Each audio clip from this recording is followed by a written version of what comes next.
Restez éveillé, gardez une foi solide. Soyez courageux, soyez fort, faites tout avec amour.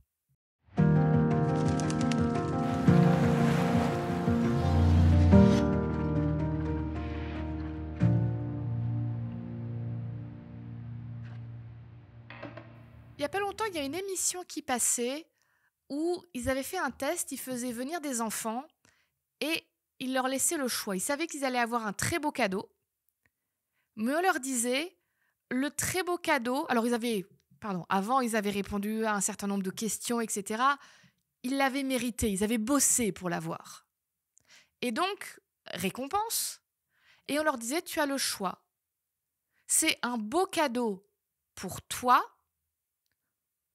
ou le cadeau de leur rêve pour tes parents.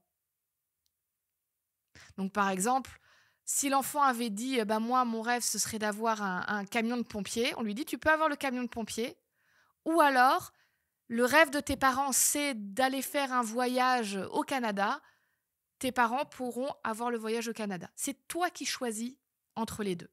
À 75% du temps, et ça c'est d'autant plus vrai plus l'enfant est petit, l'enfant choisit de donner le cadeau à ses parents.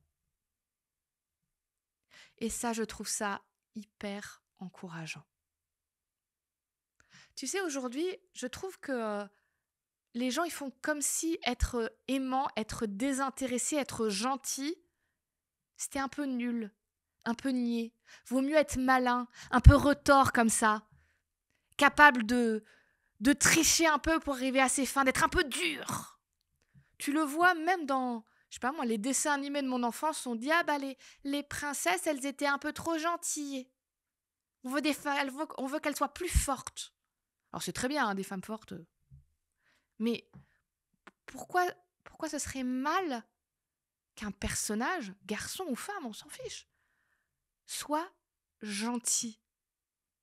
Que sa motivation pour faire les choses, ce soit pas une grande quête épique avec un passé sombre et torturé, mais que ce soit simplement qu'il a des belles valeurs et qu'il veut les garder. Ça aussi, c'est beau et c'est important. Et c'est ce que Dieu nous dit. Fais les choses par amour. On a plein de raisons de faire les choses. Pour la richesse, pour la reconnaissance, pour qu'on trouve qu'on est une personne bien, pour y gagner quelque chose. Mais on peut aussi choisir de les faire parce qu'on sait que c'est la bonne chose à faire. Parce qu'on sait que ça va faire du bien à l'autre. Parce qu'on a décidé d'être juste dans ce qu'on fait. Même si ça nous demande des fois des efforts et des sacrifices. Et oui, peut-être que certains vont me trouver niaise. Tant pis, j'assume. Moi, je trouve que les plus belles choses, c'est pas les grandes quêtes épiques. C'est une personne un peu âgée, une dame qui décide de raser son mari parce qu'il est trop âgé et ne peut plus le faire et qu'elle va prendre soin de lui. C'est un enfant qui va voir ses parents pour dire « Est-ce que je peux aider à quelque chose ?» C'est un inconnu qui, dans le métro, dit « Je vois que vous galérez avec votre valise trop lourde, est-ce que vous voulez de l'aide ?» C'est ça qui donne de la beauté à la vie et qui donne envie de dire ça vaut la peine de continuer. Alors si on pouvait chacun être des toutes petites lumières comme ça et commencer à faire les choses par amour, avec l'aide de Dieu évidemment, je pense qu'on pourrait rendre le monde tellement plus beau.